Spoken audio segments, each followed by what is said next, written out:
Welcome back to the Survival Debrief. I'm your host, Stephen Kelly. As you know about me, 23 years service in the British Commandos, serving in 29 Commando. I've operated all over the world, whether that be desert, jungle, Arctic, mountain environments. I've also had the privilege of starring in the UK Naked Alone Racing to Get Home Extreme Survival Challenge. Me and my wife took that on. Then I also took on Naked and Afraid not once but twice.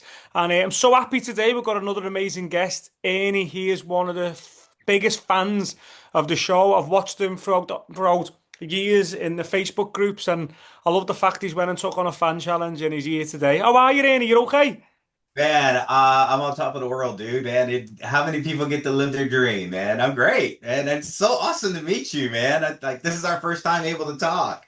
Oh, mate, I'm quite excited. Obviously, my wife speaks highly of you. You were in the same season as Air as when you took on Yeah. your fan challenge.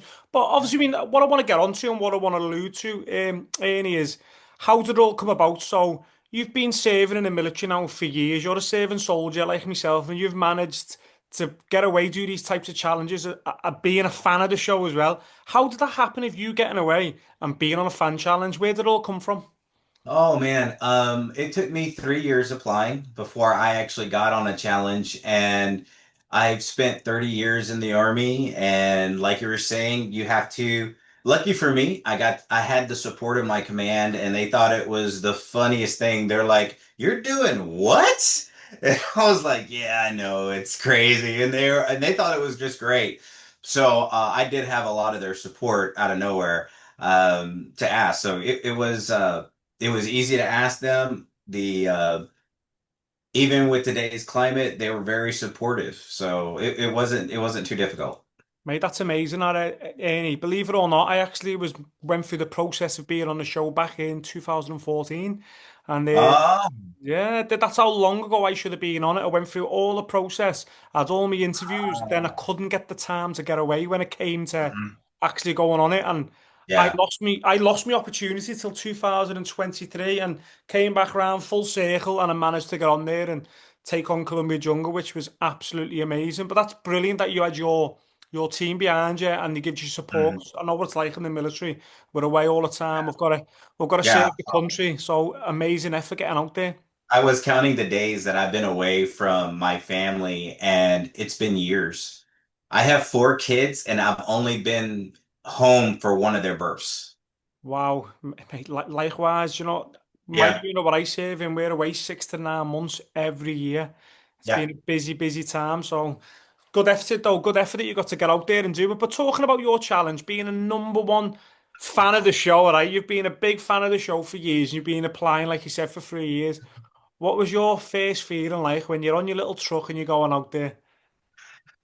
It's gonna sound stupid. It's gonna sound so stupid to you. The only person who knows this is Mandy. I was terrified about being naked. I know, right? And everyone goes, "Oh, come on, it's in the title, naked and afraid." But when you apply that hard or for that long, you don't really know if you're going to get picked. Yeah. And I just really wanted, I love the community. I love the people in it. Uh, and it's just like meeting you and Jen, and it's like just people are authentic. You can tell who is and who isn't. Yeah, So yeah. then I go out there and I'm like, holy crap, I'm actually doing this. And I was just like, when they said, "All right, time to strip," I was like, "Mm, okay, I can do this. I can do this." Okay, and then I finally did it. You would think it would be like being hungry. Can I find water? I was terrified of being naked. Terrified. Mate, do you know what? Do you know what, Ernie? It's funny how you say that because I think 99% of the people going on that challenge think of that as well. You don't think of being hungry. The first part, I was nervous stripping off naked in front of the camera crew, and Yes. meeting my partner who never spoke to before, and it's not natural, is it? Even though this It's is how we used to live back in the day, but this society, it's not natural just to be standing there Yep. naked. But Yeah. you know what? What's amazing about the production, Ernie, is they're so professional. You didn't even know you're naked after an hour. Yeah, they were so great. They never made me feel awkward. I never hear stories of where like, oh, they're staring, or I felt ashamed or anything. It was never like that. They were so good to us. Yeah, from being naked to being able to go out and giving direction, it was a great experience. Oh, that's good to hear that because I had that same experience as well with my first partner, Sonny, and also when I done Apocalypse, I never felt embarrassed, I never felt ashamed. I felt so Yeah, comfortable around the production because they were so professional, and it's good yeah. hearing that from other survivalists as well. So thanks for that input there, Ernie. Talking about your challenge, when you get out there, right, and you see your partner, you're stripped off naked and you're there in front of your partner, what are you thinking now? What are you thinking? Let the viewers know. You my first thought was Mandy is a gorgeous woman inside and out. And as soon as I saw her come up, my thought was, "Oh my God, my wife's gonna kill me." I was, I was like, "Oh, why couldn't you just be horrible?" I And was she like, was a "Come great on, partner. Mandy." I was like, "Mandy, have a horrible attitude." And then, of course, she has to be the most cheerleading, wonderful, kind-hearted person ever to meet. But yeah, it was super uncomfortable. I was super nervous. Even if I watch my episode, I'm like, I was like, I was like, what a stupid laugh. So it was, but lucky for me, I had a great partner. So, Yeah, and Mandy was an absolute star out there. oh yeah, You did amazing together. But the questions I always ask on here, is there anything that you've done on a challenge that you didn't show what you wished you did? You maybe caught an animal, you built something and it was good and it sort of didn't work or whatever. Is there any behind the yeah, scenes that you can share? yes. We had because in the Yucatan Peninsula, a lot of people don't know there is no natural river. The ground was uplifted from the meteor strike, and there's no natural river system. All of it's underground. Wow. So yeah, so when you find water in the Yucatan, you either find it like in the basins of caves, whether either water is soaking in or when it rains, which it rains so much down there, it funnels in. So you're either catching grounded rainwater or you're getting cenote water. Uh, and like the water in the cave was like at the bottom of this pit, and it looks like a water system, but it's barely big enough for like a desk. Like it's not big at all. Yeah. And when we finally made the decision to move to another site, the cenote we were closest to that we could get to had I think it was an American alligator Oh, or American croc in it, and he had eaten damn near everything in there. So, but it wasn't shown on the show. Is I was trying to get to the alligator. I was trying to figure out how to get the alligator for food, and I was horribly unsuccessful because anytime I would get close, the gator would run or the yeah, croc would yeah. run. I was like, aren't you supposed to be coming after me? I would get in the water sometimes and splash. I would baby croc call, Yeah, yeah. trying to get it to come by. It was infuriating. That's cool. I love listening to the background stuff, and no doubt the viewers like hearing these little Yeah. stuff as well. Because when I was on the Apocalypse Challenge, Facebook was going mad. Why didn't you catch the croc? And people don't understand in South Africa there's rules as well. You're not allowed near them. Yeah. And Right. this is not an alligator. This is a crocodile. This is a 7 foot crocodile with what will eat me. I'm only 5'7". A 7 foot crocodile will absolutely scram me. And but what that croc was doing on our challenge for me in Western Miranda and Kel, it was eating all the fish in the water. So Mm-hmm. we were absolutely Yeah. struggling. But the Yes. show didn't show. It just showed us struggling or eating, and there's a croc there, and there's us this side. Yeah. It didn't show Yeah. the effort of what we were doing not to go near the croc and for us to catch our food. But I love hearing these little background stories. So yeah, yeah, yeah. What we had is like really similar. Yeah. They're eating all the fit, and you're like, oh, trying to. You're. He's a natural predator, and you're trying to catch his food. It's And you, super hard. yeah, yeah. And the show doesn't never do it justice because I love it. Obviously, I'm a fan. I'm a fan foremost before the Survivalist. I was a fan of the show when it first started. I've been watching it since EJ Snyder and Shane and all that, done season 1. And as a fan, I used to always shout to the telly till I got out there. And you got to realize you're only seeing maximum maybe 2 hours of Yeah. 21 days. Yeah. You're missing the hundreds of hours. We don't just sit around and do nothing. We are No. trying to work how to get food, how to build your shelter every day. Yes. It's funny being on this side of from being a fan to a survivalist and getting to speak to other people like yourself about it. Is there any moments on your challenge what you'll never forget where you and Mandy have shared for the rest of your life? Oh man. To me, yes. We uh Mandy was really nervous about the fire going out, and I was really disappointed in myself because um just to segue off this just for a quick moment, they asked me when I was out there, what's the difference between a fan and being a survivalist? What do fans not realize? And I said it then, and I'm saying it right now, and I'll say it for the rest of my life. When you watch the show, as opposed to being out there, fans, not all of them, but like 10% of the fans out there have a completely unrealistic, unreasonable perception of what we can do out there. Oh, just build this snare. Oh, just build this for this trap. Go ahead and just do this, or just go and grab it out of the ground, or look under the rock. You don't think we're turning over thousands of rocks? You don't think we're setting up little trapments in the water? You don't think we're looking in trees? We are. We're looking at everything, you know. And so that gets kind of lost. Well, I if you watch it in the show, you can tell, but I made three different shelters.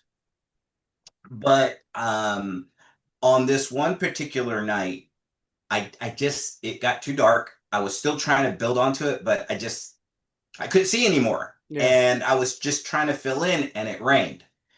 And when it rained, because I was just trying to fill in gaps, I didn't have enough weight on it.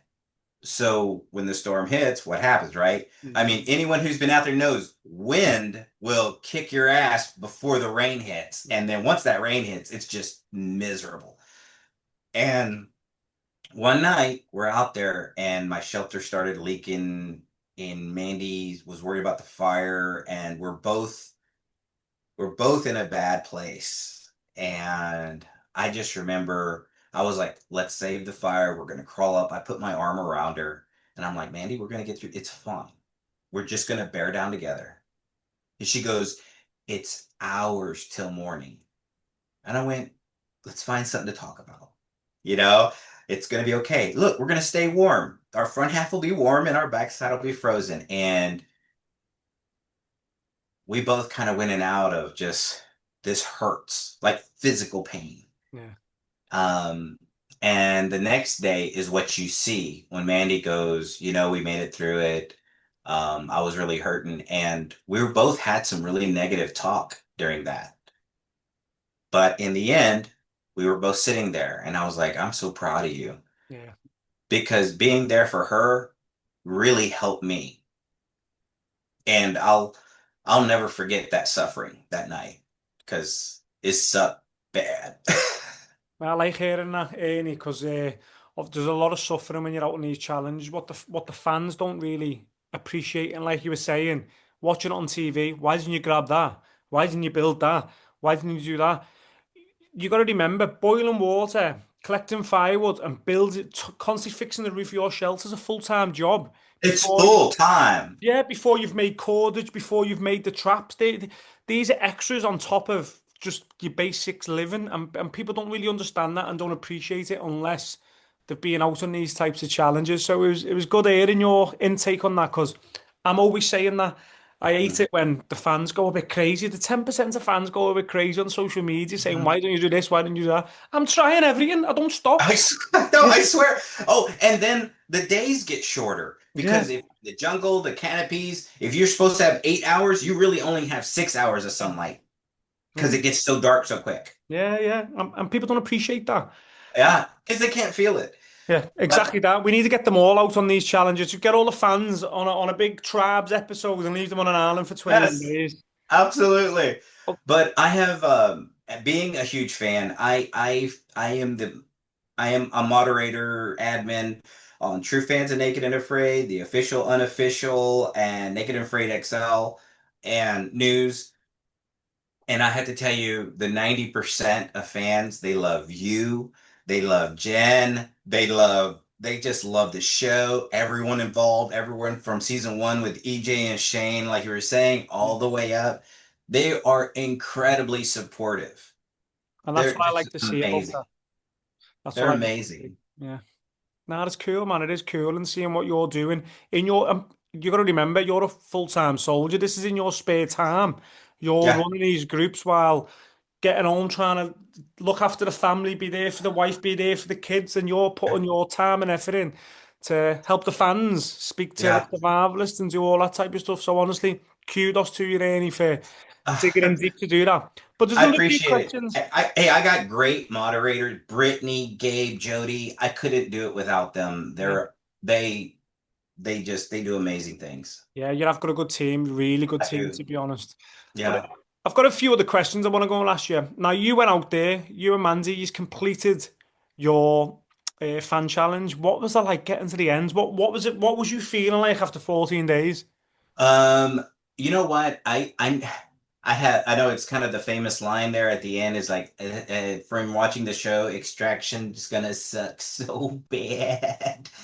But the Yucatan has a lot of like slate and it's like limestone. So everywhere you walk, it's not only hard, but it's jagged.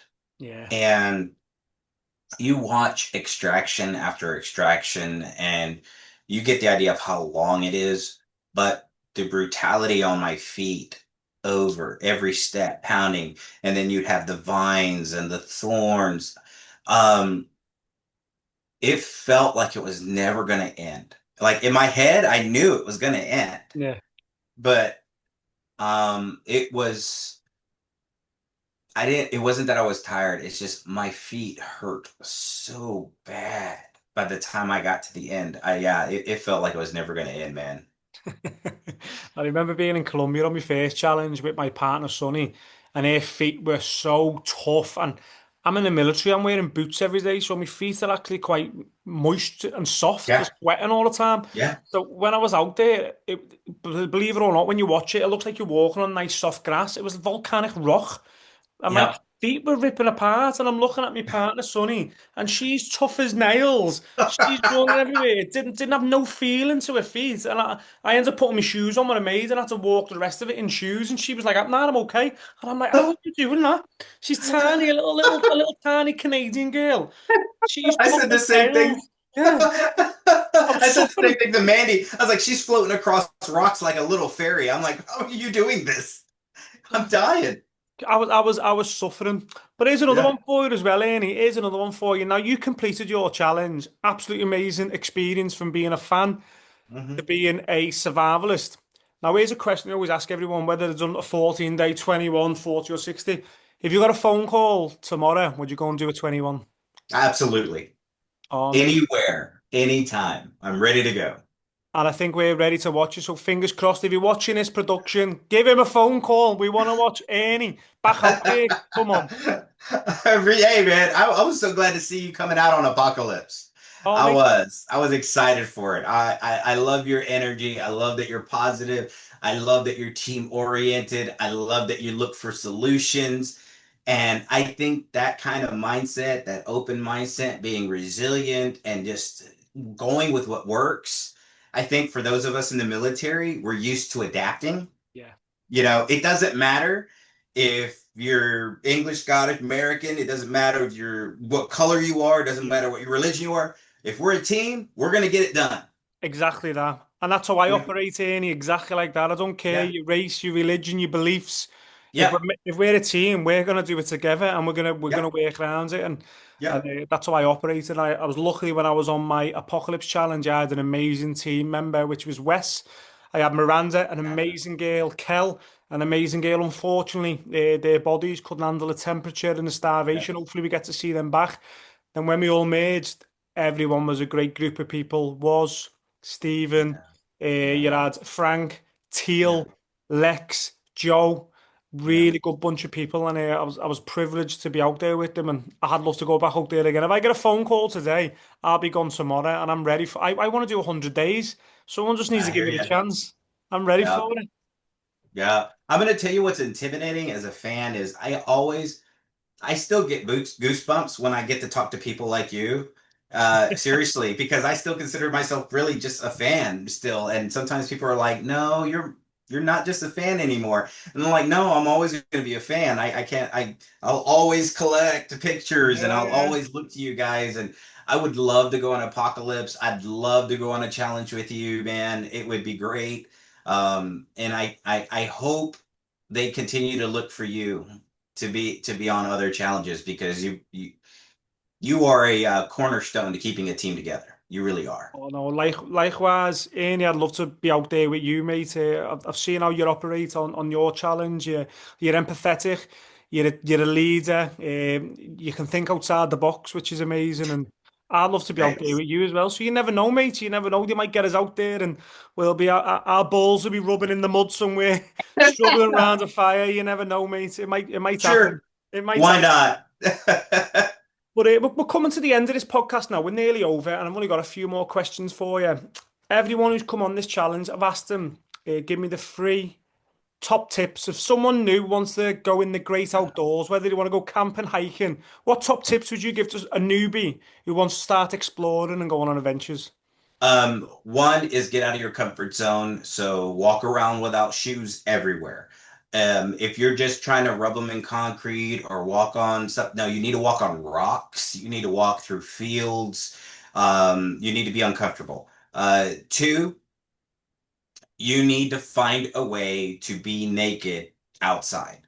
If it is not your thing, you're going to have to push through that. And there's a certain level of comfortability you have to have. And third, and the most important advice I got, and it was actually Fairland, who I had been talking to off and on, who I wasn't exactly forthright with her. I was like, "Hey, I'm trying to put it together for Naked and Afraid, the fan group," but I was really asking for me because I found out that I was going, and Yeah. I was like, "What tips would you give?" And she told me the most important tip I would ever give anybody is that by the week before you go on your challenge, you need to be off coffee, cigarettes, beer. You need to be off all those things so that you don't go through withdrawals when you're out there. She was like, you need to be drinking water every day and find that comfortable place.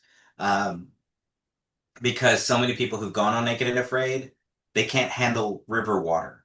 They can't handle lake water. Yeah. They can't handle eating cactus. So those would be the three things I would say.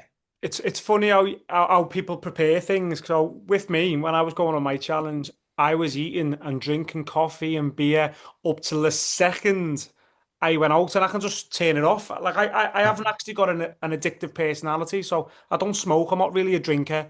I do like my coffee and tea, but I can stop drinking it if I need to. I've never been addicted to it. So I was drinking coffee up till 5 minutes before I went on my challenge, then stopped. It didn't affect me. Really didn't affect me. Where you see people on the challenges, you see like people like Russell, if he struggled with the heat, he was having some effect, negative effect on his body. I know Yeah. he smokes, so he might have been having nicotine withdrawals when he was out Yeah. there on the apocalypse, and it does happen to people. And I think if you ain't got the right mindset, if you're just going out into this type of environment, it's probably worth preparing Mhm. unless you're like me and you as a soldier, you could just crack on, just Yeah. turn up, and if it's happening, it's happening. If it's not, it's not. Yeah, exactly. Yeah, it's Yeah, yeah. like you just embrace it. This is Just just it all embrace the suck. sucks. Yeah, yeah, exactly that. But honestly, Ernie, it's been absolutely amazing you're having on here. But what I'd like to ask you, like I've asked all our viewers, sorry, all our guests, is if anyone wants to follow your journey across social media, where do people find you? I'm both on Facebook and Instagram. Instagram is Ernesto Adventure. Facebook is just Ernie Hinojos. You can find me on the True Fans of Naked and Afraid because I'm one of the moderators. I'm very easy to find. So yeah, Facebook, Instagram, on my personal or the True Fans website. Oh, Ernie, absolutely brilliant. I want to say thank you very much for taking your time out and jumping on my podcast. It's been an absolute pleasure listening Thank to you for you. asking me. And honestly, hopefully we get to see you out there and do your 21 days and let's move up your levels from fan to full-on survivalist and hopefully you get your tick in the box. No doubt you will get called back because you're a good personality and you're a nice person and I'd love to see you out there. But anyone watching this, make sure you all go and give Ernie a follow. It's been an absolute pleasure on him, having him on here. Make sure you subscribe to the Survival Debrief, like, comment and share. And thank you very much for tuning in. Peace out. Thank you. Yeah.